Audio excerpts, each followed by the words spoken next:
All right, start recording. Start recording. Yep, just get on there. Just start recording. Just start recording. Just start recording. Oh, we're doing this off the cuff, baby. What do you mean ready? We're already recording. I've been recording. I'm in. I'm just saying I've just been recording. Oh, there you go, audience. Now you can listen to Jason. Hello. Wait, why did you fade out, Kevin? What do you mean? Because just completely cut out of my head. No, because I'm just throwing this all together. All right. Well, okay. I'll do a proper intro, I guess. Hello, and welcome to Randomer Nintendo 5.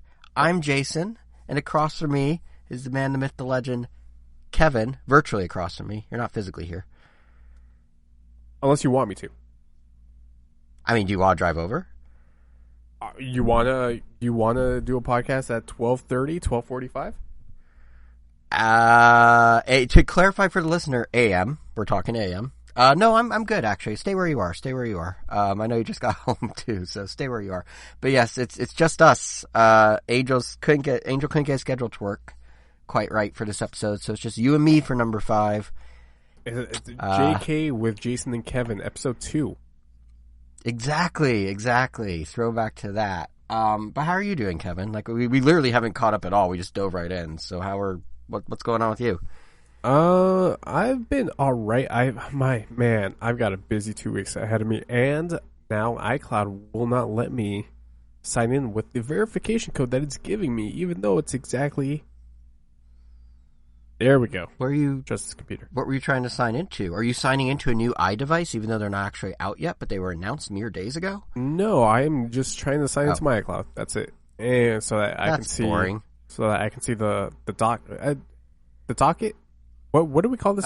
Sure. The agenda, the topics, the docket, the docket. Yeah, because the first note that comes out of my iCloud notes is my family's Carl's Jr. orders. I was ordering Carl's Jr. That for seems the most important. So do you have let me ask you this. So it sounds like they do, but do you have a go-to? Like when you go to restaurants, do you have a specific thing you always order at each restaurant? Yes, the only time that I will switch it up is if said restaurant has something like new, like they're like one-off like specialty burgers, like only available for limited time. Yes, but yes, I do have that. I am the same way. Speaking of restaurants, I just want to throw this out there. I had Panda Express for dinner. Speaking of restaurants, I'm currently eating. I won't be eating throughout the entire podcast, though. Well, this is perfect.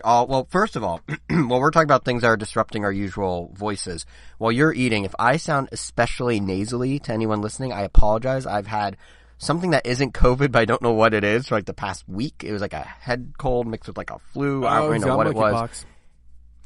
It might, no, I don't think it's monkeypox, but whatever it is, I'm still coming down a little from it. So if my voice gives out or if I sound particularly nasally, which I know is really a feat given my voice, that's what it is.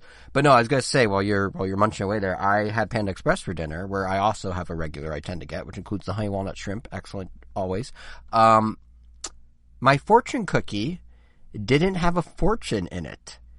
And then I was like, no, this can't be right. So I grabbed a second fortune cookie. That just means and death. It also didn't have a fortune in it. I had 2 in a row without fortunes. That's very unfortunate. Literally. I'm good. We need like a thing. But yeah, no, I was like, I don't know if that's putting me on a cursed path or what.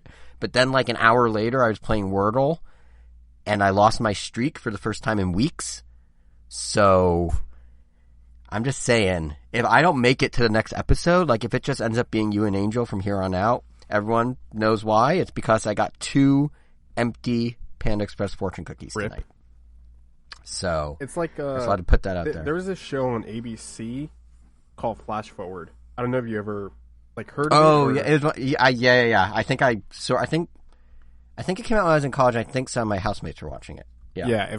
I didn't see it, but the way that a classmate of mine described it when he was telling me about the show was essentially what happens is everybody in the world blacks out and they see like a 30 seconds like premonition of the future, but there was some people that didn't actually see anything. They just saw black, and that just meant that they died within those 30 seconds. That they that they were blacked out. Because if you think Right. it's almost like what do you call it? Infinity War, when Thanos snaps everybody. With the blip. Yeah. What if it's the pilot of an airplane got snapped away? Yeah, you would probably die. Probably die. Very likely. Yeah. Or what if you just got 2 empty fortune cookies? Also very likely that you'll die. So it's worth noting there were 3 cookies in the bag and the third one did have a fortune, but I don't think that cancels out the first 2. I think it just wasn't a Final Destination hat trick at that point. It was just shy of that. It was a twofer. But still. I was ready for you to tell me that Panda Express just got away from sticking fortunes in there. You know, at one point I considered it. So after the second one, I was like, this can't be right. So I actually went on Twitter to look up. This is how my brain functions. I went on Twitter to see if other people were like, where's my fortune? And no one else was saying it. So I knew it was my fate, not Panda's cost-cutting measures. It wasn't inflation that was to blame. It was just my destiny that was being spelled out for me. How much do you think a fortune cookie with the fortune costs Panda Express to make? It's gotta be like pennies on the dollar, right? Like, that piece of paper, it's a piece of paper.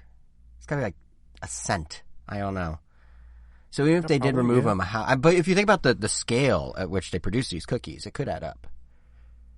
Because then you also have to factor in there's Panda Express and there's the sit-down sister restaurant Panda Inn, and that's just even more cookies that they could be saving paper on. Excuse me?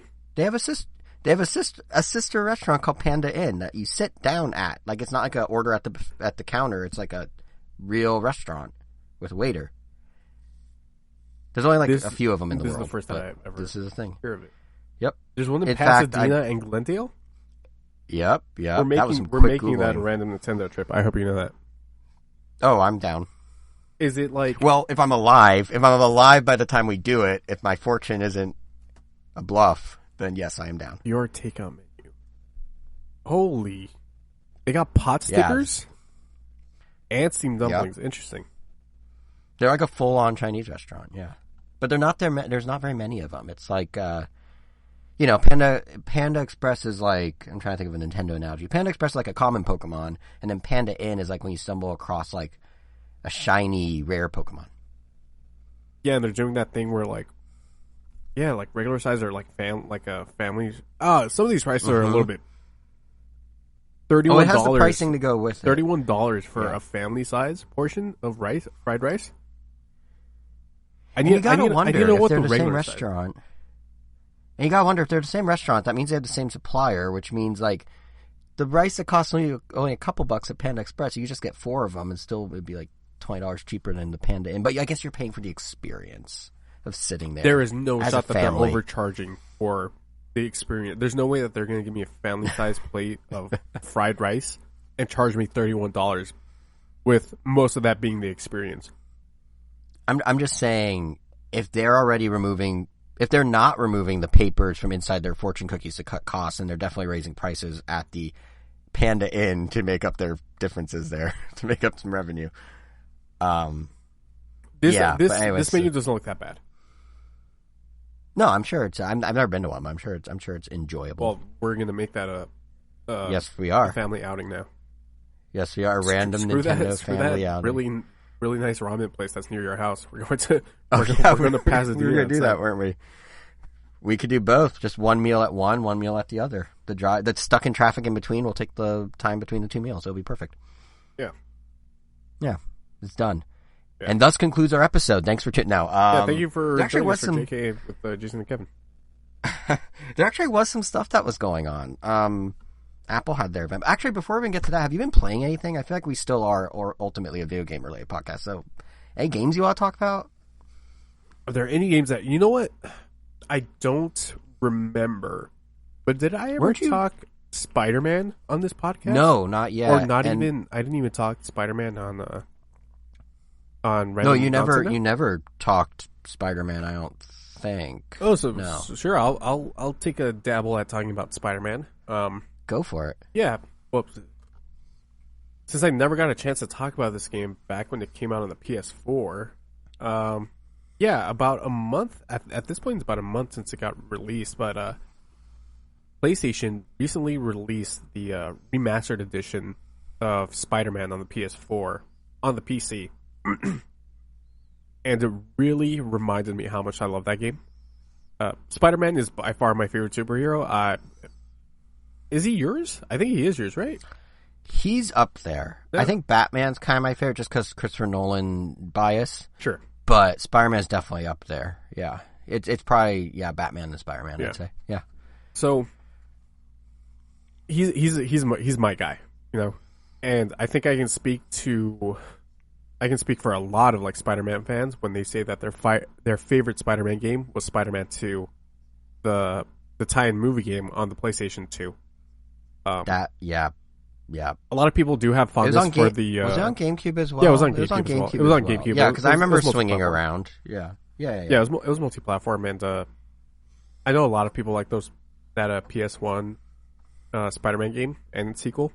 I never played that one, but I know those are like very revered. But Spider-Man 2, when that game came out, the web swinging in that was like groundbreaking. Because it was like the first time in gaming or like in 3D Spider-Man games where Spider-Man's webs would actually connect to the buildings, right? And you'd be building that momentum as you swing.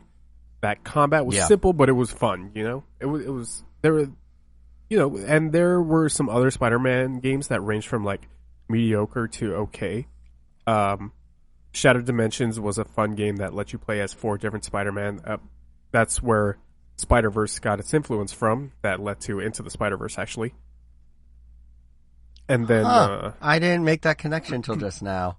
Yep, interesting. That makes sense, but I never made that connection. Yeah, and what was really interesting about that game is that each Spider-Man had their own sort of genre of game that you'll play through. And then that game was pretty good. And then there's a like a sort of a pseudo sequel called Shattered Across Time. I forgot what it was called. That one was pretty bad. And then you have some that are really fun, like Ultimate Spider-Man. I don't know if you ever played that one.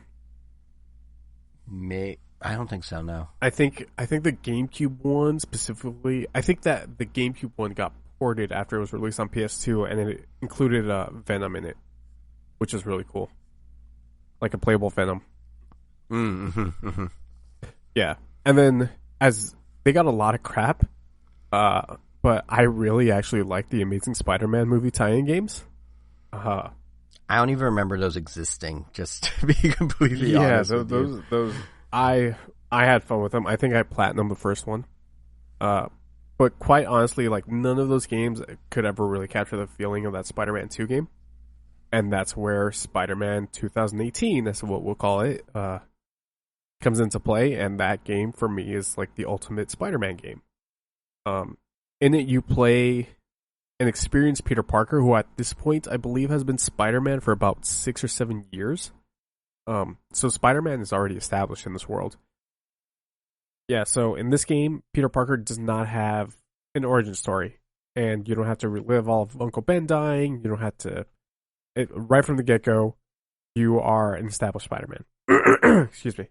But Kevin, we've only seen it 24 times. Don't we need to experience it? No, not at all. Because, man, the developers of this game know what they were doing, because the very first button that they have you press is the swing button. So they know that a Spider-Man fan doesn't want to live through all that. Oh, they know. Exactly. Yeah, they know you're just in it to swing around. Yeah, and a Spider-Man game lives and dies by its swinging. And, you know, they nailed it.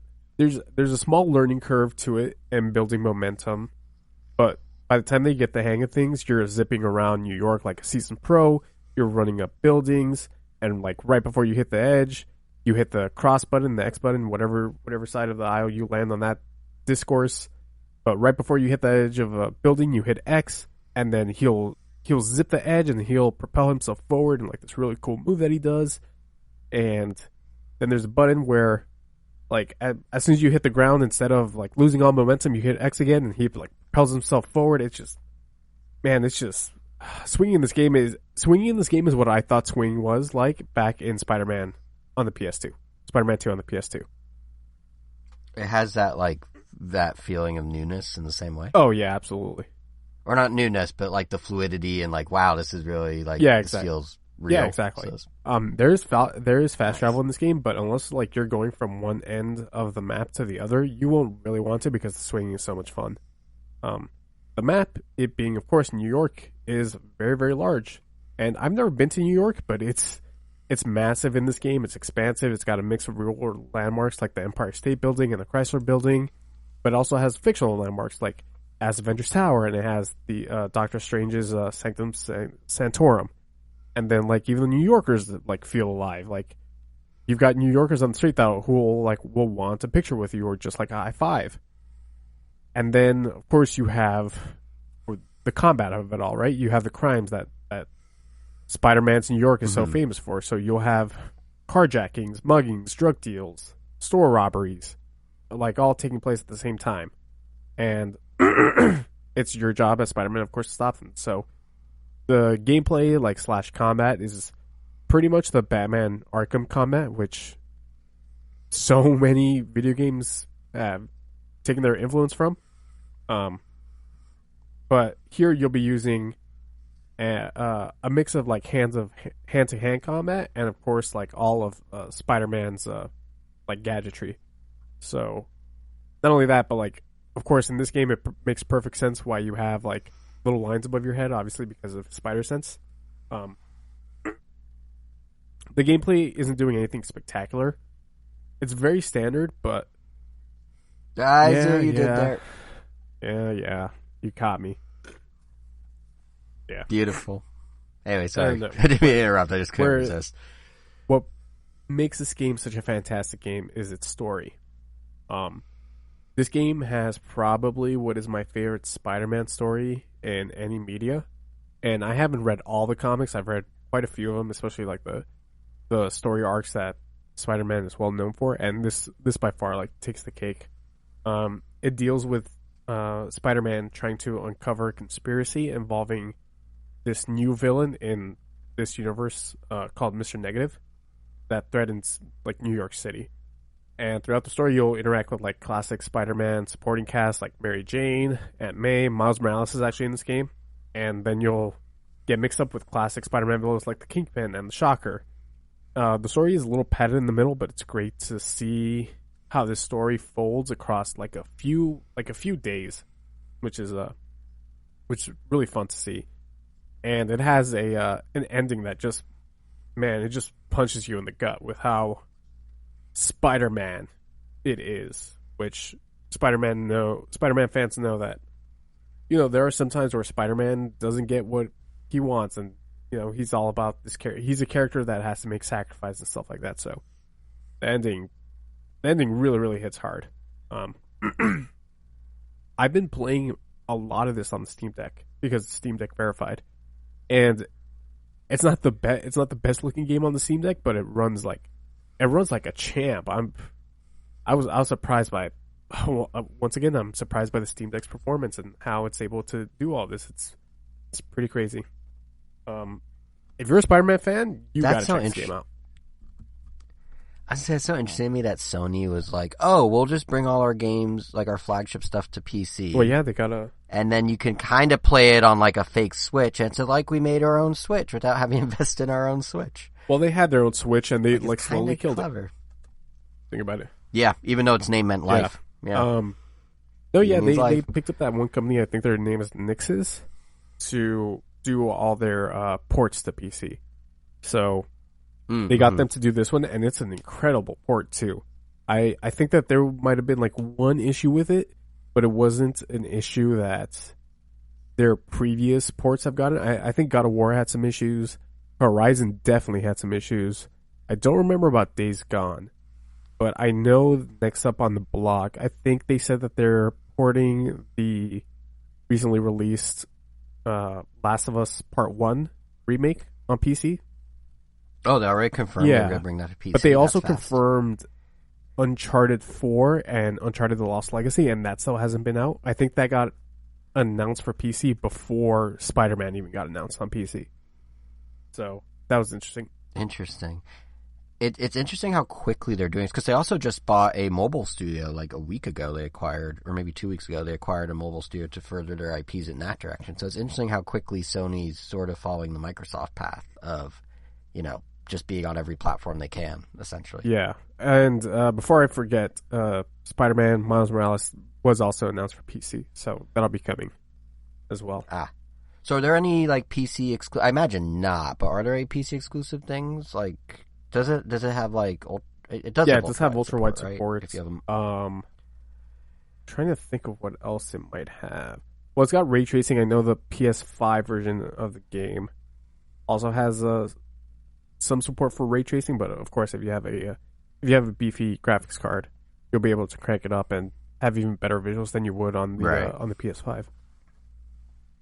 Which is also weird to think about. That's like Sony's flagship might not actually be the best version of these games going forward. Yeah, but of course they'll be very good and they'll be optimized and everything. But like, it's just it's a crazy thought. Like, if you told that to like someone in the console wars in 2007 that this would be the future of gaming where everyone's on everything, it's just weird. I'm as a PlayStation guy myself. I recently just bought a PS5 digital edition, and it does feel nice to see them get into the PC game after being so heavily against it.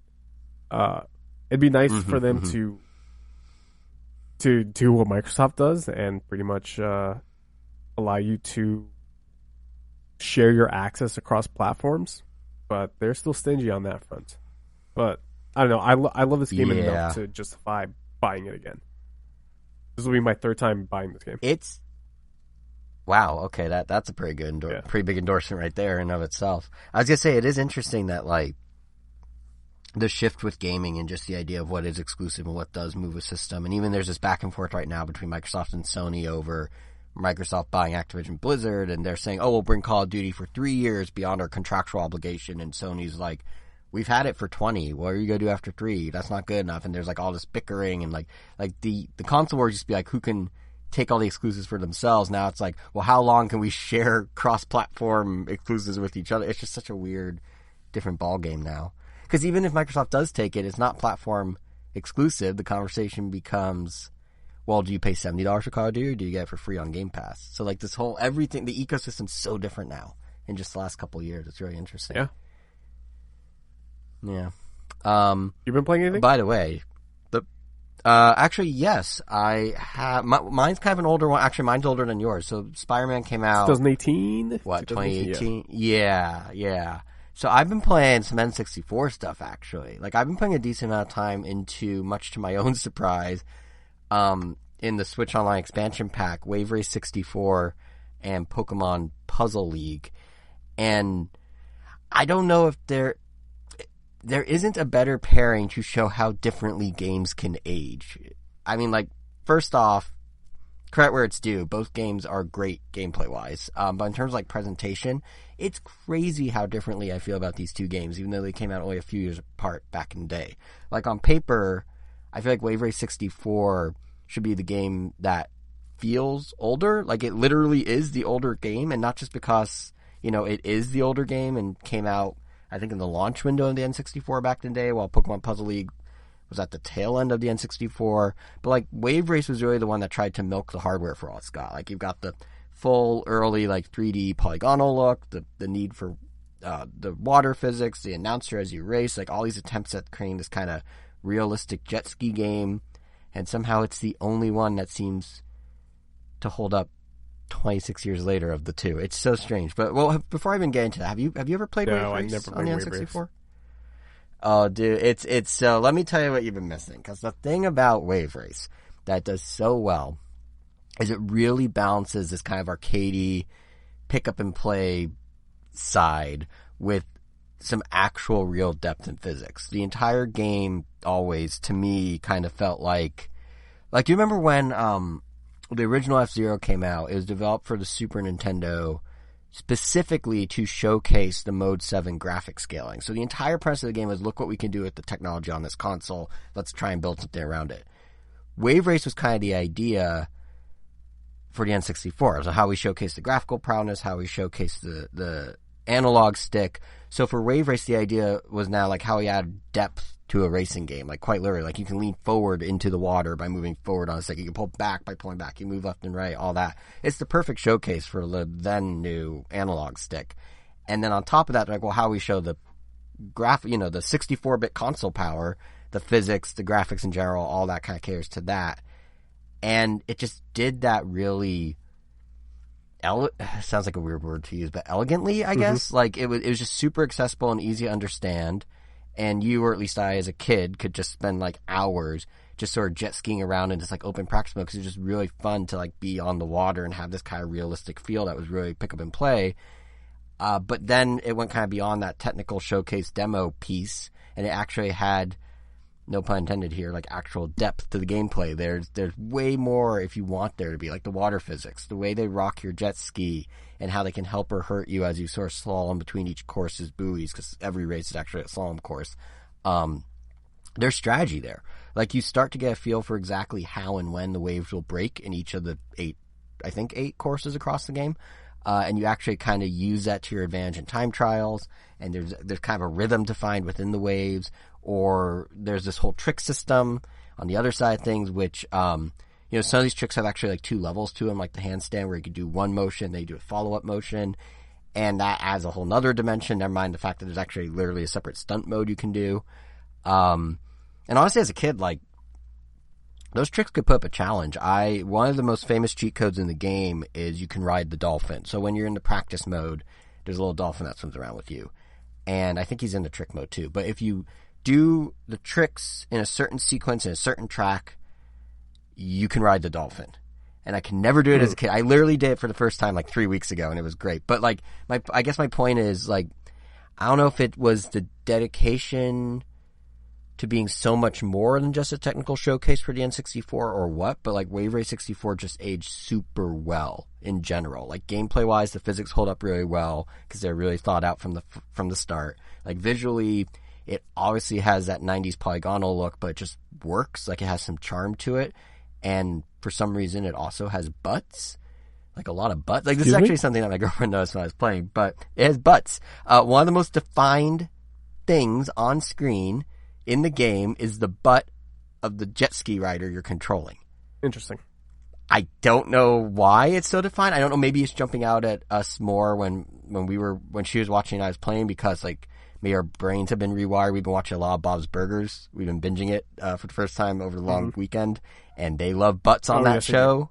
So maybe that's why we saw the butt so quickly. They also love puns on that show, by the way. So many puns. It's incredible. Like Bob's Burgers. I had no idea it was this good. Anyway, do you watch Bob's Burgers? I started it. I think I maybe got 10 episodes in before I dropped it. I think I just wasn't that interested in it. I feel like get to like season 2 or 3. Oh, yeah, not gonna happen. Aren't those seasons like 20 episodes long?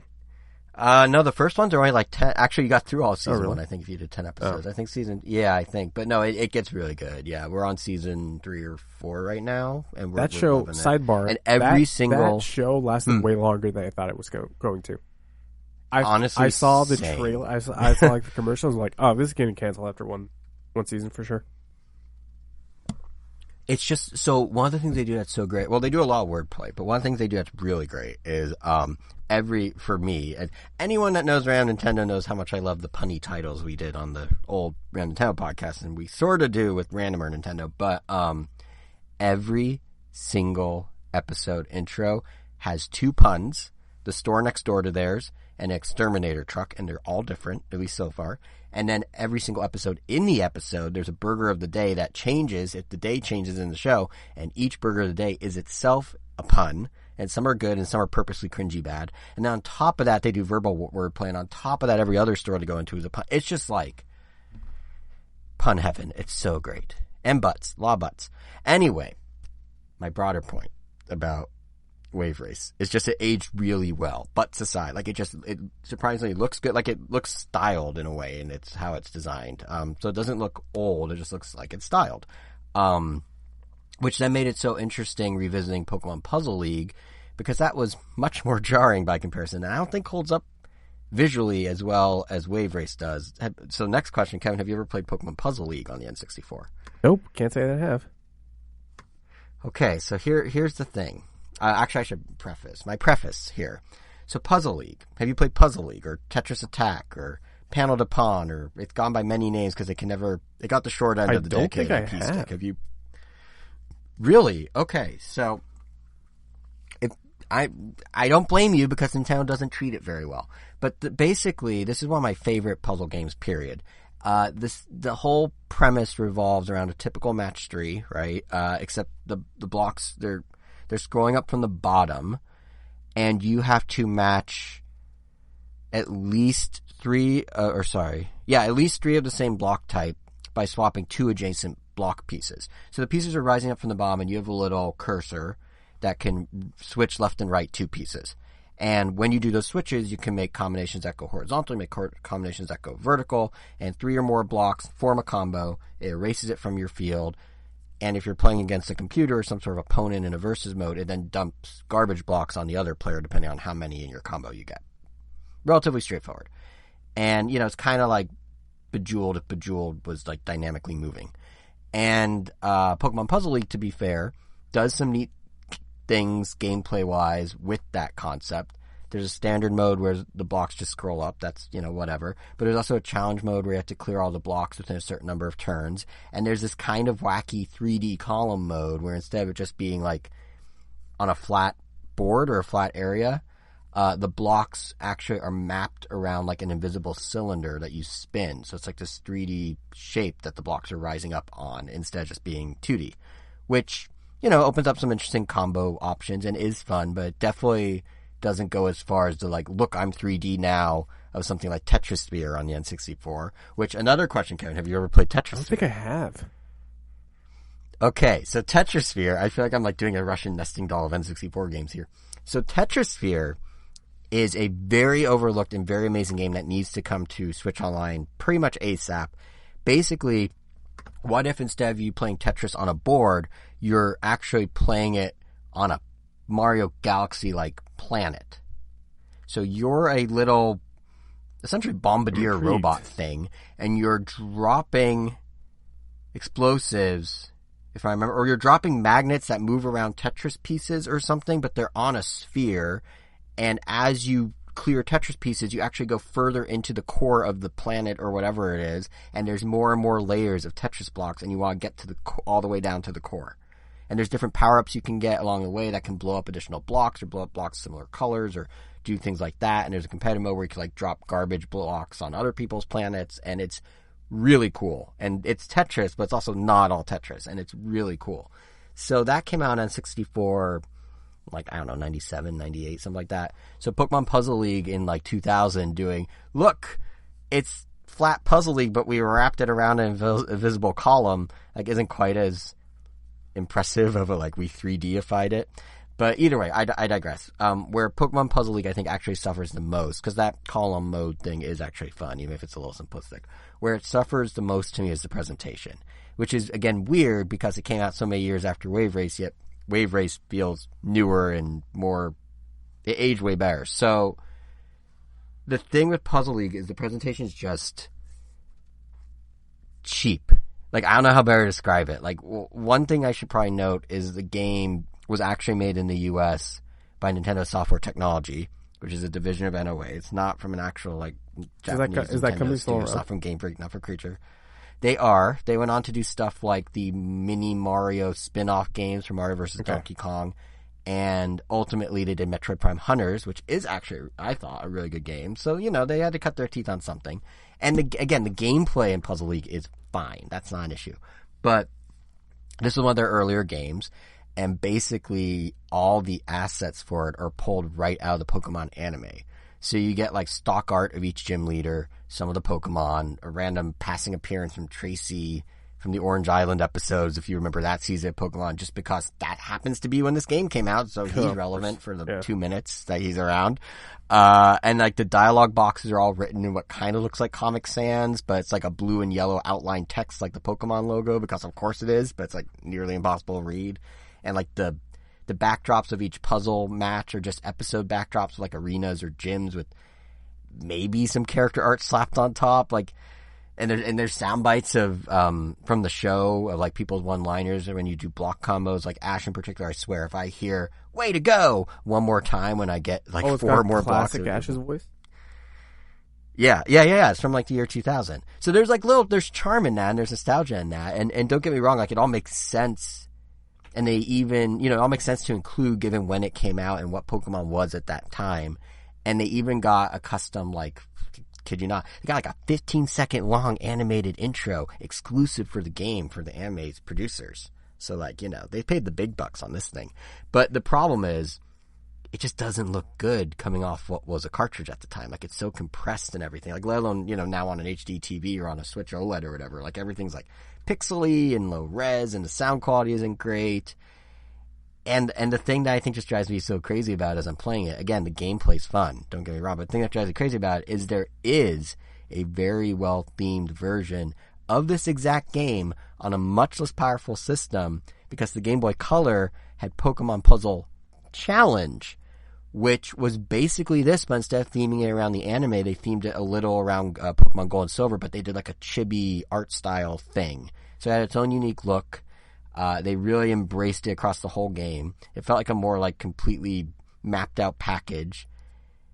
And I feel like that, if I were to go back to it, would age much better just because it sort of stands on its own and has its own identity. While this, when I go back to it, as good as Puzzle League gameplay is, it just feels like a licensed cash-in, which is so weird for a first-party Nintendo game to ever feel like, So it's a very weird contrast of what I've been playing. And that's not to say, I want to keep emphasizing, that's not to say the game isn't fun. Like, Puzzle League is always fun. The cylinder thingy's kind of cool. It's just, boy, like, some presentation styles and some choices age a lot better than others when you go back to 2 decades later. And this is coming from someone who has the nostalgia and the rose-tinted glasses. Like, that era of the Pokemon anime, like the year 2000, like right in there, that's when I was obsessed with everything Pokemon. Not just the show, but the cards, the game, everything. And even then, like, the nostalgia's not, I don't know. I can't see past the cheapness here. Has that ever happened with you, though? Like, there's a game that you fondly look back on, and it just does not age well when you go back? Or maybe on the flip side, there's one that surprisingly does, like Wave Race for me. Majora's Mask. I think we talked really? about this on Random Din back when Majora's Mask back in the day. 3DS was released. I loved Majora's Mask when I was younger, and then playing the 3D remake, it just was not hitting for me at all. It's crazy. That's a bummer though, because that's like the whole gameplay, yeah, it's right? insane having my favorite Legend of Zelda of all time in one fell swoop become not my favorite of all time, if that makes sense.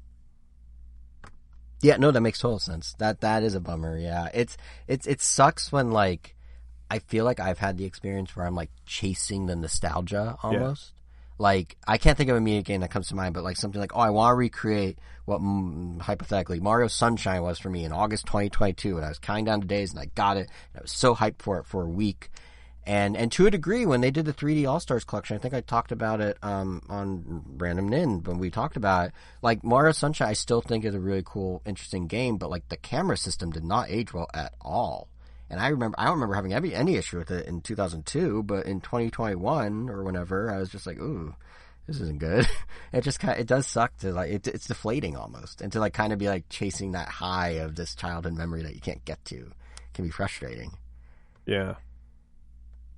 Yeah, I mean, I'd be super down, like, if they, and that's the thing with, like, Puzzle League is the gameplay, at least in this case, the gameplay's still good. So if they were to make a new, like, Puzzle League or Puzzle Challenge sequel that maybe leverages some of the stuff in Scarlet and Violet, like, I mean, first of all, Scarlet and Violet already is about crystallizing Pokemon with that whole Terra thing. So it's not hard to just say the puzzle pieces are crystal blocks. There you go, like, easy.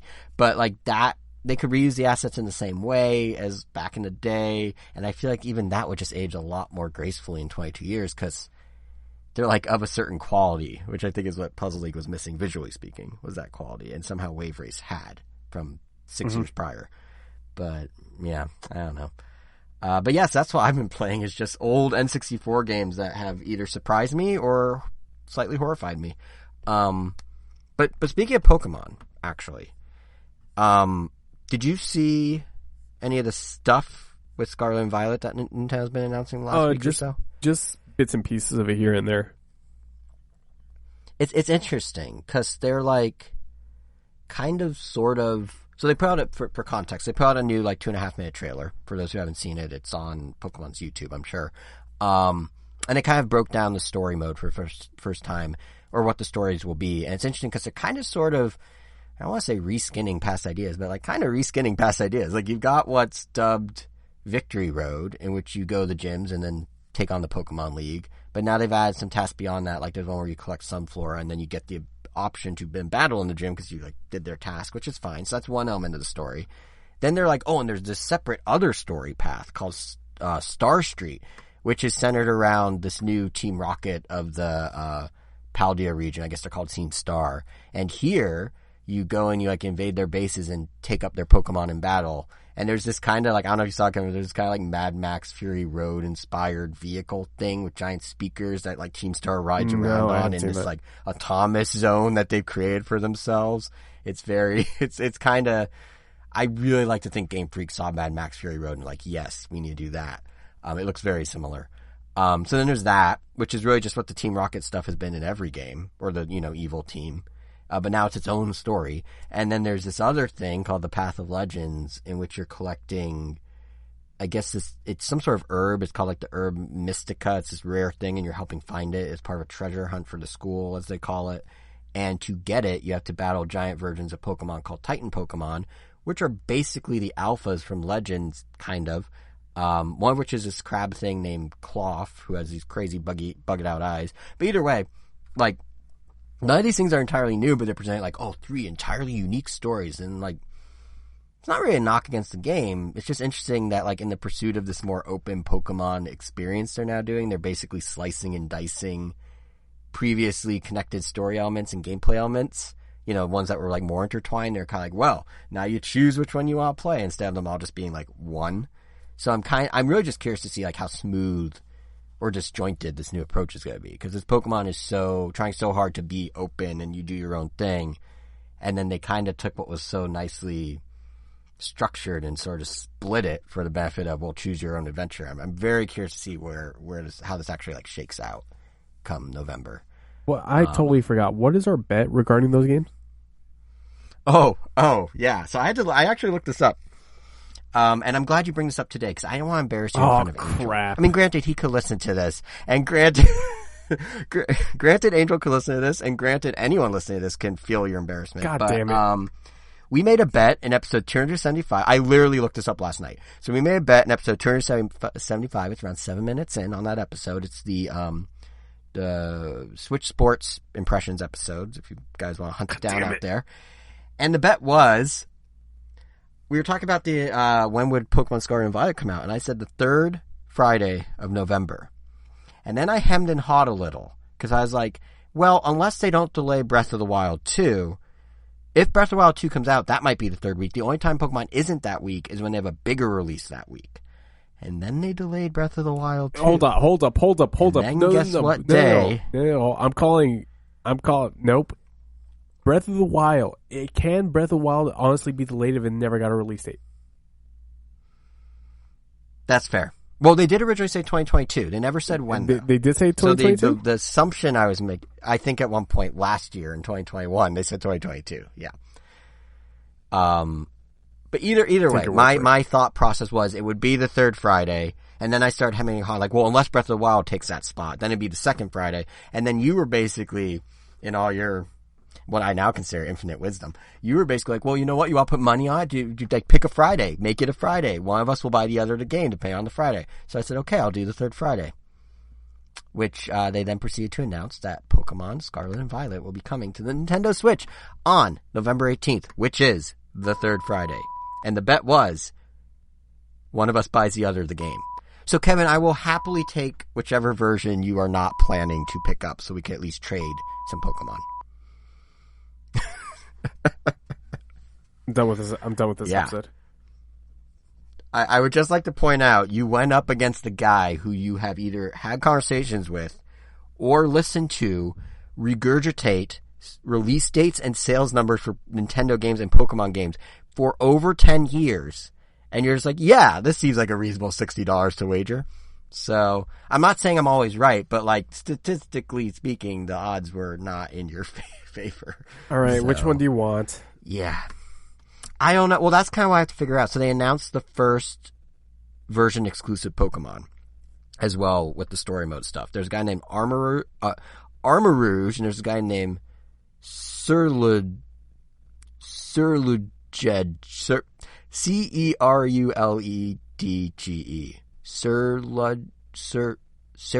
Cerulege. Armor Rouge and Cerulege. They claim these guys are night Pokemon. Each exclusive to one version of the game. Armor Rouge is red, so I assume he's in Scarlet. Cerulege is kind of blue, so I assume he's in Violet. Except they're basically Mega Man characters. Mm-hmm.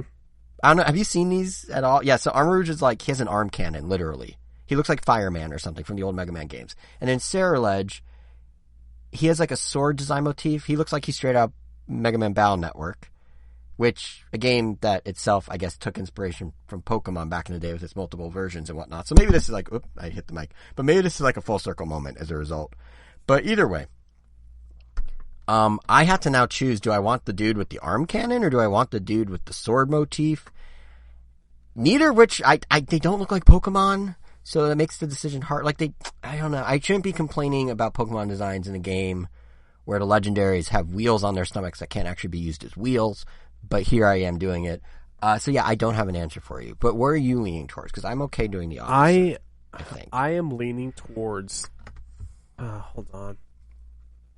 It's going to be a stupid reason why I'm leaning towards it, but...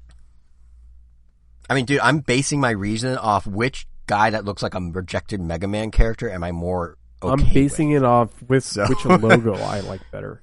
I like Scarlet because Scarlet is such a cool word. Like, it just like rolls off the tongue. Like, Scarlet. Like, it's got some oomph to it. But its logo is so crap. Does it? Yeah, its logo. Well, so it's interesting because its logo is... Violet's is supposed to be sciencey, so I forgot that's the other differentiator is the different professors, right? So I believe Violet, the pitch is like they're more into science and stuff, so their logo looks kind of like techie. And then Scarlet's more like, yeah, we're into like the raw world and whatever, so their logo's more like, you know, like cave painting or something. Sure. I could go either way. I mean, if you watch Scarlet, I can settle for Violet. Well, now that you put it like that. I think I'm leaning towards Armor Rouge as the cooler of the night Pokemon I don't like because they look like Mega Man characters, as I keep repeating. But I mean, if you're gonna have a fake Mega Man character, give me the one with the arm cannon, I guess. Like, let's go full Mega. It's okay. Just give me Pokemon Samus. It's cool. So yeah, if you want Violet, I'll take Scarlet. No, I want whatever. You get Scarlet. I'll take Violet. Okay, then I'll take Violet. No, I'll take Violet. You take it's fine. You are the rightful winner of this bet. So whichever one you want, yeah, I'm getting. You have no idea how long I had to look at the old episodes to find the bet, so I could have this moment of glory. And Angel isn't even here to join me in basking. But Kevin, you're a good man for following it through. Although you haven't followed it through yet, but you're a good man theoretically. Come November 18th, and 2 weeks before that, on November 4th, it's not part of the bet. Don't worry. But if anyone wants a special edition Switch, there's a Pokemon Scarlet and Violet one coming out on November 4th. There's a $10 premium on it, which is interesting. Because I think this is Nintendo. So you saw PS5 got the price bump around the world, right? Yeah, and the Oculus got a price bump around the world. And everyone thought Apple would do that with the iPhones, and they did in every country except ours. But Nintendo's like, oh, we're not going to do a price bump for the Switch. But then, interestingly, both the Splatoon 3 Switch OLED that came out, last week?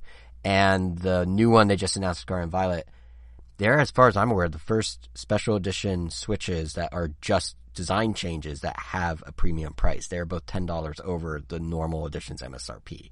So Nintendo may not say they're doing a price bump, but they are taking a few extra bucks where they can get it. Not that I fault them at all. Inflation's a pain. I get it. But yeah, so little thing I noticed. Just thought I'd throw it out there. But yeah. Okay, well, I look forward to my copy of Pokemon Scarlet or Violet. Yeah, you deserve it. I was so like, thank you. You were so sure because I was hemming and hawing. You were so sure that I would get it wrong because I was kind of like second guessing myself. Well, the better man won. But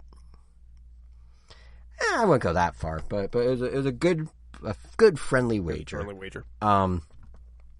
Yeah. Did you watch the Apple event? Just to totally not. I watched most of it. I know the announcements. let's go ahead and talk about it. Yeah, because as I say, this is a good non-Angel topic because he's always just like, I'm keeping my iPhone XR. And we're like, yeah, cool. I'm keeping my iPhone 6.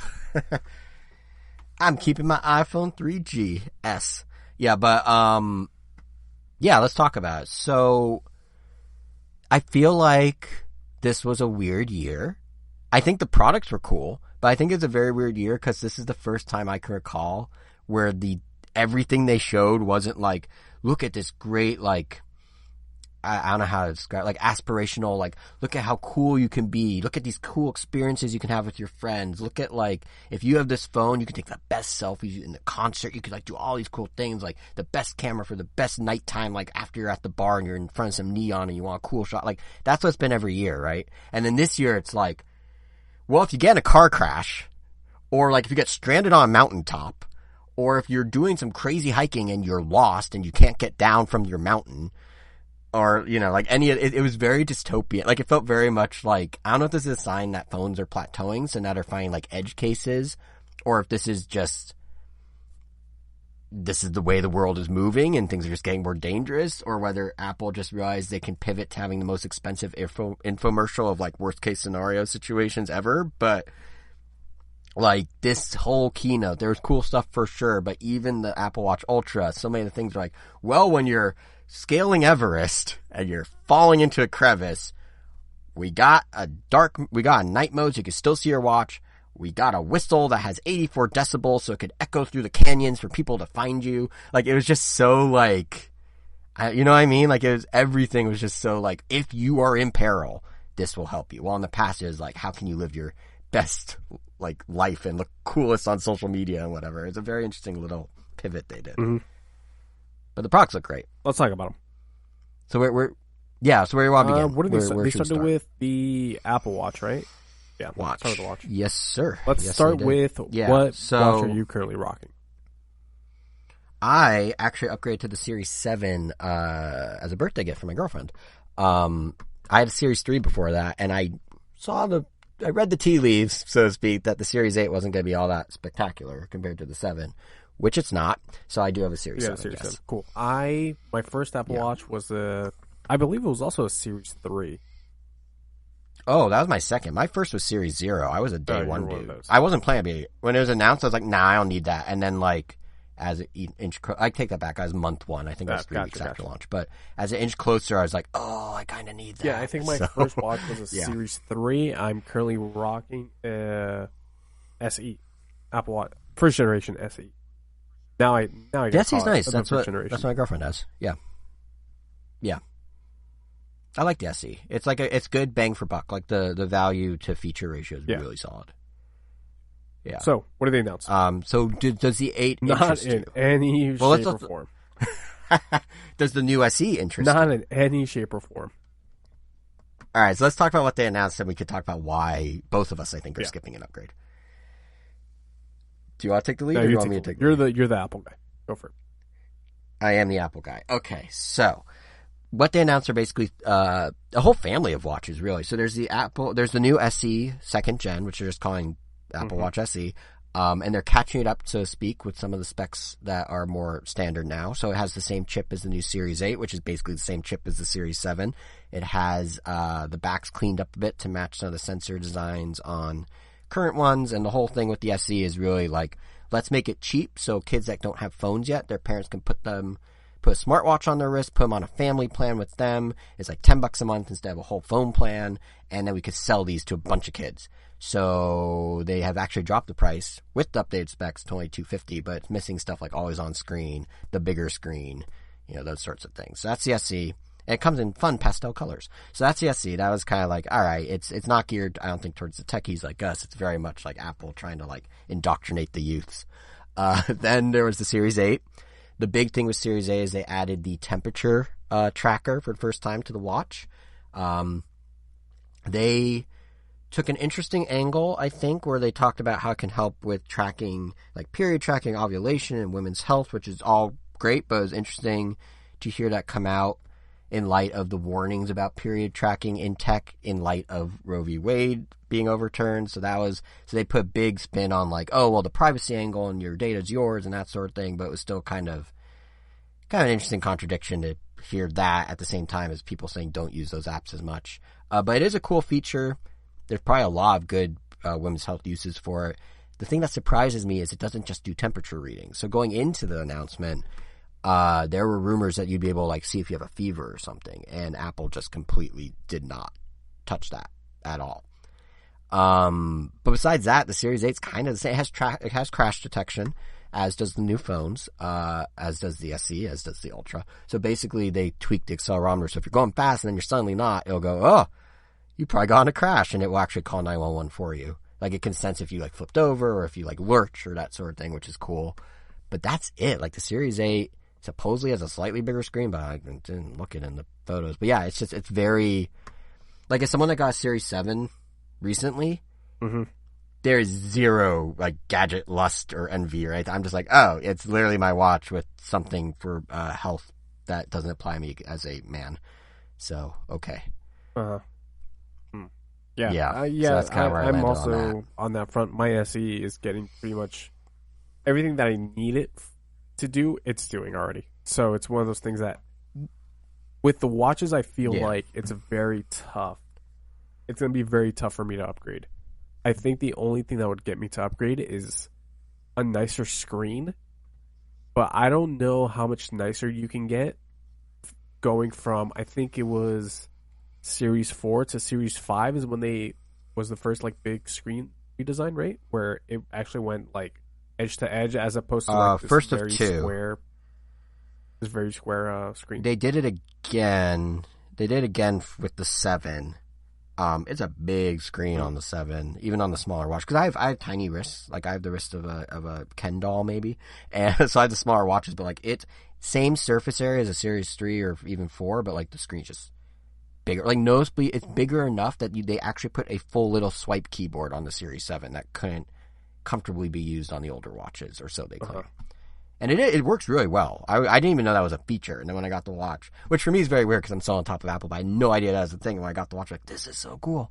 But yeah, it's not the Apple Watch to me is not something you upgrade in the same way you would a phone. Like you ride it out till its battery dies. Is how I've done it traditionally.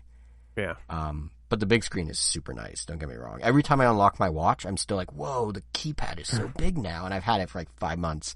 So, and I'm still having that sensation every single time.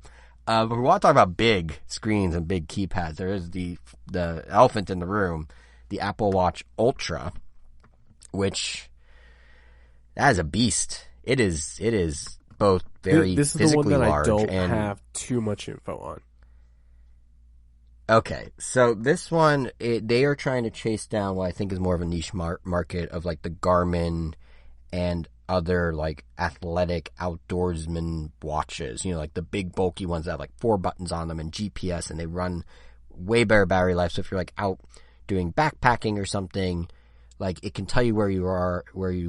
It can track your movement. It can help you backtrack. It can do stuff like that, and it just lasts. So this one, 49 millimeters instead of 45 or 43, I think. So it's a lot bigger. It can go like 40 meters deep and has like a full dive computer baked into it. It can do stuff like it'll literally help you if you get lost, like track back the way you came. Like it tracks where you go. It uses a separate additional GPS band beyond the standard one that's in all the watches and your phone and stuff. That's better for when you're like out in the boonies and don't have direct satellites overhead. It has that whistle I mentioned. It has like this cool where if you roll the digital crown, it turns into like a night mode where like everything's like red on black, which actually looks really slick. It has an extra button called the action button on the left side. It's this orange button in international orange, which is like the go-to color for all these sort of outdoorsy, you know, like when you see like you go REI and everything has that orange accent, like that's a specific shade of orange and they put it on the watch. The button and the crown that are there traditionally, like the standard button and crown, actually are now elevated and kind of protected with this like casing. So if you bonk it into a rock, it won't do anything. The screen itself is no longer curved. It's flat with its own edge of protection. Same reason.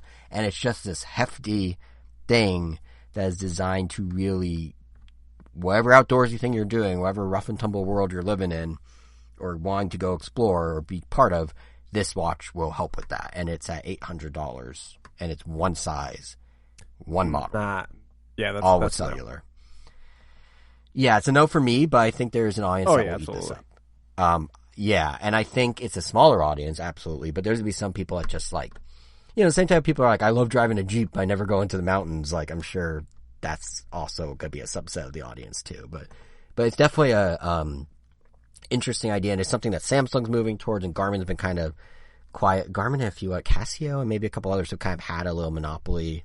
Not monopoly because there are multiple of them, but they had that in that little subset of the market on lock, and now Apple's marching in with this, basically souped up big boy Apple Watch, and it'll be interesting to see how it does. It's definitely now like the premium one, which is kind of funny because it's actually the least premium looking. It's the most rugged looking, but yeah. So that's the Ultra. Then cool idea. They presented it on mountaintops in the presentation, so like.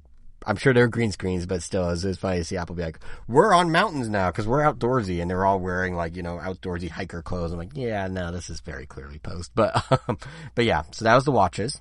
That came and went. Okay stuff. I think the software updates might be more interesting than the hardware. And even those are pretty tame this year. So, but that's the watches. Mm-hmm. Yeah. What was next? I think the AirPods Pros 2. Yeah, so this one I have the least. I don't like in-ear, like full in-ear, like little nubby buddy things that you have to are like squishy and you stuff them in your ear. I'm not a fan of that. So I use normal AirPods. I can appreciate the Pros. Where do you land on the spectrum here? Do you like that? I can do either. Because of the noise canceling, I own a pair of Pros. So would you? So I'm curious what you think, because what they basically pitched was, here's the exact same looking thing, but we've doubled the noise cancellation abilities, supposedly, and they put the case now as a speaker. If you lose it, you can find the case, and it'll chirp. The case now works with the Apple Watch charger, so no matter which little puck you have, be it a MagSafe, an Apple Watch, a Qi charger, whatever, it'll charge on all of them, and they add a little lanyard loop. And as far as I can tell, that's it. Oh, and the stems on the headphones, you can now, poke at them to raise and lower the volume instead of having to ask Siri, which is cool. But I think that's it. That's the only change, right? So would you even consider something like that? I absolutely would. And honestly, those tell me why. Did it. It's because the case has find my abilities. That's fair. That's fair. If that's I could easily just stick a goddamn Apple tag to my current case, but not only that, right. Also, I'm going to sound like a prick. I have lost one of my AirPods Pros already, and I've already replaced it. So Papa needs a brand new pair of Pros. Fair. Yeah, fair. Mainly because I've already lost one, and so I've already replaced it, and my warranty doesn't cover another one. So I need a new pair anyways. Yeah. Spatial audio has never been. Yeah. I've never been a fan of spatial audio. I don't. Yeah. So when I know Apple's pushing it so hard, as are others. Like Dolby Atmos isn't Apple exclusive, but Apple's the one that's really pushing the marketing for it. And when it first came out, I tried it. I have my AirPods, I have my Beats Studio 3s, the ones that are over ear, which also support it supposedly. Not the head tracking, but just the spatial audio part. And there are some songs I'm like, oh, this is cool. I think Black Skinhead by Kanye works really well in there, as does, I forgot what the other, weirdly Rush. Tom Sawyer by Rush actually sounds really cool in spatial audio. But everything since, I've just been like, I don't want it. If it turns on when I'm listening with my AirPods or my headphones on my iPhone, the volume's half as loud as a normal song. And it just doesn't do it for me. I don't know. It is a cool tech demo, but I have no actual interest in it. I'm very curious what the usage stats are. How much this is marketing fluff and how much of this is actually people oh my God, this is so cool. Because it is cool where you're oh, the drums sound like they're behind me, now they sound like they're above me. That's cool, but at the end of the day, is it that cool? Not really. I really care. I personally don't. Not yeah, really. Exactly. Another thing that they added to this was volume control to the stems. Yes, with the touch. Which I don't know if the third generation iPods do that? Do you know? I don't think You have what? so. Generation 2 AirPods? I think I have. I don't even know. I got them like with Amex points, like halfway through a product cycle. So I don't remember which ones they are. They might be. Gotcha. If they're the 3s, they come in the case that looks like the AirPod Pro case. Oh, no, I have the 2s. I have the rectangular. I have the square. I have the much nicer looking square case. I love the square case. The dental the floss. rectangle one's The funky dental to me. floss case. Yeah, I got the dental floss opposed to the little pill. I like that. I like that. They're almost the same size. Did you know that? The cases? Oh, did they just turn it sideways? It's just a little taller. Oh, well, okay. Then maybe I'm being too hard on the rectangular it's just a case. little taller than the regular AirPods case, which I have a second pair of AirPods mainly for my work phone. Speaking of pills, because I said pill shape, can we talk about the iPhone and the dynamic island? Oh yeah, AirPods Pros 2s. I will probably. I didn't mean to cut you off. I will probably pick them up. Yeah, I love my AirPod Pros. Noise cancellation works very, very well. You do hear like some humming, but if this new generation improves on that, I will be very, very happy. And it does have that really cool pass-through tech as well that, like, I feel like a lot of headphones do, but from my experience trying other people's AirPod Pros, like, I feel like the AirPods do it better than a lot of them in terms of it sounding like not like it's being through a mic and a speaker, but just organically the outside world, which is nice. Real quick thing about the AirPods before we get to iPhone. Who spotted the Severance Easter eggs in the AirPods segment? Kelly from Severance walking onto the train. Just saying. Anyway, great show, Severance. I will get to it eventually. Okay. You should. It's really good. Everyone I've told to watch it, when they watch the final episode, texts me as like, oh my God. So, like, everyone. Like, it's consistent. So, yeah, I actually think you'd really like it, Ken. But yes, iPhone. Actually, before we get to the dynamic island, let's really quick get out of the way the regular iPhone 14, because there's something interesting they did. Two interesting things they did with the 14, in my opinion. One is this is the first time that I can recall that the regular not Pro phone will come in a bigger size like the Pro. It was either they only had one type of phone every year and it came in two sizes, or they had two types of phones and only the high-end phone came in the bigger size. This year, the Pro has the Plus. Or sorry, not the Pro. The regular has the Plus. So you can get a 6.1-inch screen or a 6.7-inch screen in non-Pro style, if you will. But the flip side of that is the 14 is also the first time that Apple didn't update the internal chip. This is the first year ever that they are reusing a previous year's chip in the new standard iPhone, or in any new iPhone. I think the last time I did that was the 3GS. So second time they've done that. It is technically the 13 Pro's chip that they're using in the 14. But basically all the 14 is, from what I can tell, is the 13 Pro minus some stuff. Minus a lens, minus ProMotion, minus, I think, the fancier 120 hertz screen. A bit more camera wizardry with some adjustments to their kind of like their like pipeline of how they do image processing. Wait, hold on. And there's a new thing called like, the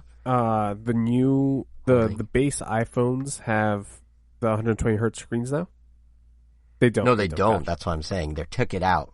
It's literally the 13 Pro without the 120 hertz screen. Without that stuff. Yeah, and without ProMotion, without the third camera, and without like they it's a weird, like, it's sort of new but also not. So I guess really what you're getting is if you want a 13 Pro specs minus a few specs in the price range of a standard iPhone, but maybe at the size of a Pro, because you get the Plus one now. That's kind of what this is. And I'm sure it will do well for like a mass market thing. But like, if you're a tech person who's sitting here listening to this, because let's be real, the casuals tuned out a long time ago. If you're like actually like into this stuff, like this phone is not at all for you. Like it used to be the new iPhone would always be like something new, but this one's really like old stuff recycled, which maybe is how they're able to not necessarily raise the price on the phone for the U.S., even though they did in other parts of the world. Maybe this is how they combat the chip shortages. Maybe this is how they overcome the issues with inflation.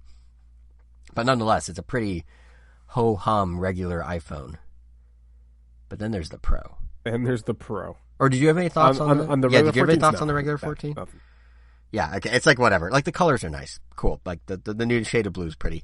But yeah, then there's the Pro. And then there is the most Apple-y thing. And I love it so much. I hate it. Almost. I hate the You name. hate it? I love it. Oh, the name. Oh, the names are the worst. Dude, so it's not just that the name's bad. It's they have iPhone 14 and an iPhone 14 Plus, right? Or you can get the iPhone 14 Pro or the iPhone 14 Max. Pro Max. But the Plus and Max are the exact same bump from the regulars. They're both just a bigger screen with the exact same specs of their smaller. Of their non. So why is one Plus and why is one Max? Why? Like my girlfriend's sister is not super iPhone savvy at all, and she was texting me like, which phone should I get? And I was kind of walking her through it, and she's like, so the Pro Max, so the Plus is the Pro, like it took like 7 texts of back and like this is Nintendo level bad naming from like DSi days and Wii U days, like 3DS XL, 2DS, like this is horrible naming. If you have things that are just bigger, use the same naming scheme. What are you doing? but the Pro itself, Dynamic Island. Dumb name, great feature. Such a dumb name. It's everyone's like, oh, it's the most Apple-y name in the world. I would argue it's the least Apple-y name, because the thing Apple always does with their names is they come up with some silly, real-life, like, analogy, right? So, like, expose, back when that was a thing on the Mac, was you know, just like an expose exposes everything at once and shows you everything. You get, like, the full, the expose on Princess Diana shows everything, or whatever. Like, expose showed you all your screens at once. Stage Manager, they literally make this, if it comes out, it seems like it's having some development issues, but if they go forward with Stage Manager, the idea was, here is the center stage where your apps are, and here are the other people side stage, and then you bring them to the main stage. So, like, there's always these parallels that make sense in the real world. Control Center, it's your control center. Like, it all lines up. Dynamic Island is not a thing. There's no such thing as a static island and a dynamic island. They are islands. So, like, this name is just beyond Apple's usual silliness, but the feature is so cool. Yeah, it is so cool. Explain to the audience what the feature is. Oh, I would love to. I was nerding out so hard when I thought there are very few moments in Apple conference these days where you're surprised by something genuinely, like it doesn't get leaked. Yeah, right.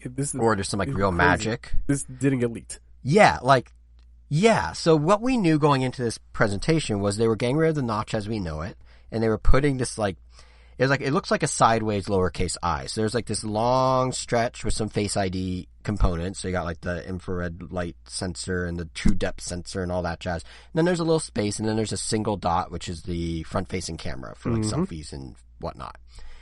So everyone's like, oh, that's weird. It's like a little sideways I. Why is there a gap? It doesn't make sense. And then we learned going up to the event, like in the days up to it, oh, well, they're going to fill in the gap between those when the screen's on, which is black, because it's using a nice OLED screen. The Pros, for the first time, actually will be always on OLED screens. So they will dim and still show you notifications and stuff, which, very clever, Apple. You roll out widgets for the lock screen for the first time, and those widgets are always visible because you have the always on screen. Look at that synergy. But anyway, and so at most it seemed like, oh, they're going to fake a pill. Why didn't they just put plastic there? Who knows? Then the presentation begins. And what it turns out they're doing is that little pill, that little place where those are, will actually respond to what you're doing and serve as essentially half widget, half notification overlay that can appear on everything going on your phone. So when you're listening to music, this little pill will expand wider and actually show you album art on the left, show you a little soundbar on the right, and be like, yes, your phone is playing music right now. And if you touch it real quick, you'll jump straight into the music app. But if you long press on it for a second, it'll actually pull up, like the bubble will expand slightly, and you have your play controls and volume controls, or not volume, play controls and the scrubber for the track right there. Or if you're doing a voice memo, it'll actually show you, yes, it's recording. If you're doing a phone call, it will show, yes, you're on the phone. And if you tap it, it'll jump to the phone. If you long press it, all the phone options that normally require you to go into the app will appear on top of whatever app you're using. So the idea is this essentially live status bar thing can allow you to, and Apple's not framing it this way, but essentially can allow you to do actual true multitasking on your iPhone for the first time. You don't need to switch between apps. You don't need to open the multitasker and alternate back and forth. You don't need to pull down on Control Center or pull up on, notification, whatever. You don't need to do any of that. It's this little bar that will change in shape and size depending on what you're doing, that then gives you the ability to, in real time, act on stuff. And simultaneously, it will also be something that can give you live information. So if you have a lift coming, there will be a little countdown. It'll have a little lift logo on one side of the Face ID stuff, and on the other side, it will have like 2 minutes, 1 minute. And if you long press on it, there's the map of where the car is coming to you. You don't need to go into the app. You don't need to open the multitasking. You don't even need to leave the app you're in. It's just kind of there. And it seems, if you have timers, it can do that. And it seems so simple in concept, but that's what's so amazing about it, I think, is it's such a clever way to not take up anything you're doing on your app, because already that space is a status bar, but to do in a really clever way dynamic, real-time, interactive information and tools. It's super cool. It looks super cool. And and that's the thing I didn't explain well. They made it really fun. Mm-hmm. Like, they made it really, like, I don't want to sound like I'm doing marketing speak, but they made it really playful. So, like, every single app that uses it, like, it will expand to slightly different lengths with little different, like, like different colors for different things. Like, the timer's orange, music is, like, red, like, that sort of stuff. Third parties will be able to hook into it. When you do Face ID, or when you do, like, scanning, like, a ticket for an event or a airplane ticket, like, instead of it being an overlay on the middle screen, it will now expand out from the dynamic island, from that little pill area, into, like, a bigger thing. And it all just is basically like, here's the hub of anything that ever will overlay at any point in time that is relevant to you, that's not just a normal static notification, will be on this pill. It's just, it's this little, like, live active area of your phone, and they had a lot of fun designing it, you could tell, and everything just kind of bounces and is playful, and it's really cool. You gotta see it in motion. It's one of those things that, like, it's super cool. Yeah. It almost convinced me to get the almost phone. right. Yeah, it's tricky because, like, I'm actually up for my usual 2-year cycle I do. Like, not that 2-year cycles are a thing anymore in the phone industry, but, like, like, Verizon doesn't do that anymore, but I have followed that still. So I went from, like, the 10S to the 12. I would, in theory, get the 14. I don't know, though. Like, it's a really cool feature, and I was watching videos of it, and I was like, this is cool, but is it $1,000 of cool when I really love my 12? Especially the fact that I have the Pacific Blue 12, which is a color they don't make anymore. Like, this is my favorite color iPhone ever. They do have a purple one now called Deep Purple, that in some videos looks basically like a slightly, like, more plum hue of this exact Pacific Blue phone I'm holding, but in other features it looks very purple. And I'm nothing against purple, it looks nice, but it's not this shade of blue. So I'm kind of like, Dynamic Island doesn't actually functionality-wise change a whole lot. It does make it easier to do stuff on top of stuff, but, like, did I have trouble using the multitasker or jumping or pulling down Control Center up to this point? No. So yeah, it's nice, but is it, like, you know what I mean? Like, it's not like a game changer. It's not like when Touch ID came out. I'm like, oh, I can actually, like, pay for things just by tapping my phone to it. Or, sorry, not Touch ID. Apple Pay. Yeah, Apple Pay. Yeah. Like, that was, for me, I was like, that's so cool. I want to get this. And actually, that was the one time I went off my 2-year and did a 1-year, because I really thought that was a cool feature and I wanted to try it. I don't know if Dynamic Island is that. Phones are, frankly, like I was kind of saying at the top about how Apple went, like, infomercial dystopian, because that's how they can sell it now. Phones are kind of plateauing. Like, yes, the camera's 48 megapixels. That's great. It'll shoot still at 12 apparently, but, like, it has 48 to work with to do, like, dynamic optical zoom or something. That's really cool. Great. I like my cameras on mine. I've never had an issue with them. Maybe some low light, but for the most part, not a huge issue. So, like, do I wait a year and get the dynamic pill in a year? Probably. Like, I don't know. I'm really... The pre-orders go up, actually, in 4 hours as of this recording. I'm not planning to wake up to do it. I'm planning to go check out the phone, and maybe in person I'll be like, oh, I need to get this. But right now, I am actually surprisingly content with keeping my phone. As cool as the dynamic pill is conceptually. Dynamic Island. Where you stand on it? Or yeah, sorry, Dynamic Island. Yeah, how dare I? Where do I stand? It's a whole Where do I island. stand? It looks stand? super cool. I will be ready for it when I get around to getting the 15 Pro. Welcome to the club. Seems like we're on the Yeah, exact same page. I currently got the 13 Pro. Oh right, yeah, so I just upgraded recently. Yeah, yeah. so. Yeah, and again, it's one of those things that like Apple. There's a few times when Apple just really nails something cool. I think I haven't tried it firsthand, but I remember the demo where they showed how you can like put an iPad next to a Mac and then just move the mouse between them seamlessly. I forgot what they call it, continuity. I think like a year ago at WWDC, and I was like, "This is like Apple magic. This is so cool." Dynamic Island was one of those moments, but it just in practice, watching videos, it isn't actually functionally hugely different. What we're talking is like instead of pressing the little green circle around the time when you're on a phone call, you press and hold the middle where there's a picture of a phone, and then instead of going to a full screen app to then hit like mute or hang up or whatever, you hit it on a little drop down. Like that's really not a huge difference. I'm sure for power users you can kind of get a faster flow, but like I don't think that's $1,000 difference, unfortunately. No. So yeah, I think. And we didn't talk about how much it's going to smudge your front-facing camera. Yeah, I was thinking that because I sometimes accidentally touch near the notch on my current one. I'm like, oh, and I like wipe it with my shirt. But like, is Apple just assuming they found a way through fingerprints? Like, is it going to smudge? I mean, I don't take a lot of front-facing selfies. Yeah, neither do I. I wonder if that's going to be a concern early on. Like, I'm curious how many, like, there's always like bend gate or antenna gate. Smudge gate. I wonder if it's going to be like smudge gate. So. Yeah. Or, we got to stay with the scandals of the current times, smudge a logo or something like that. But yeah, I don't know like what it's gonna, I'm very curious because that's something that I'm sure they thought about, but I'm also sure they don't really anticipate just how gross people's fingers can be. Yeah. Well. But yeah, that was Apple. Fun times. I love Apple events. It's always so fun. No, sometimes I'm a sucker for being marketed to. Oh yeah, no, sometimes they're not great, but this one was really strong. Even though it didn't have the most mind-bending stuff, it was. I thought it was really strong. I don't know. I just thought they maybe it's just how they presented, but something about it just felt like they were just like. Boom, I think boom, if boom. they did this in tandem with the iOS 16 stuff, it would have been a bonkers presentation. Oh yeah, and that comes out Monday, by the way. So next episode, we should definitely share some impressions on Apple finally kind of opening the doors to really letting users customize what was previously a very curated experience. You could change your fonts, you could change, your clock font, you could change your widgets, it'll be really interesting to see. I know people at the public beta and could probably already say, but for someone who's waiting for the official release like a good boy, it will be really interesting to see, just how much flexibility, because like the Apple Watch has some cool customability, and this is basically that watch face feature on the phone. So I'm very curious. Yeah, well, but I think that'll do it for that event, and that might do it for this episode because it is 1:40 in the morning. It is. This is our dedication to. I like how we started this with Angel can't join us because of scheduling conflicts. Meanwhile, we're like, it's 1:40, time to keep talking. Yeah.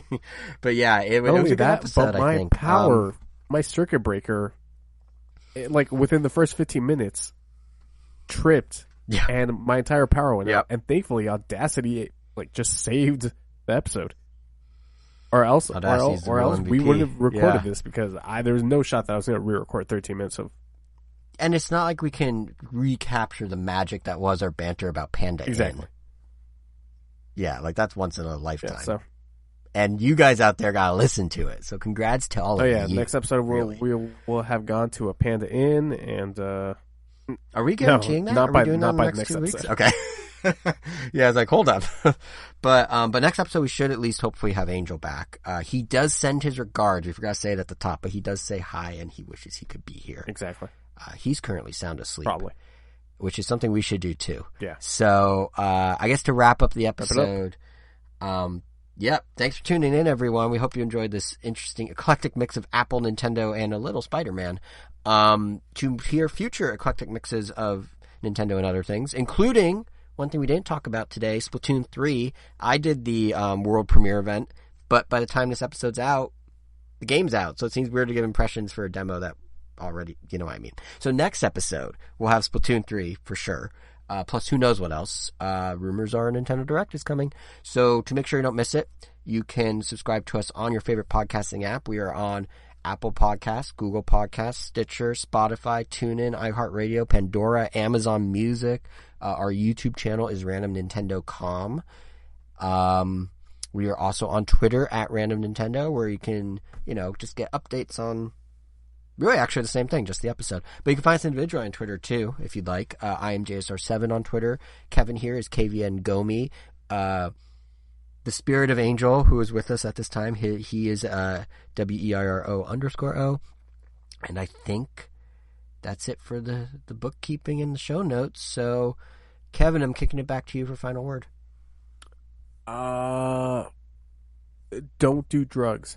Do them all.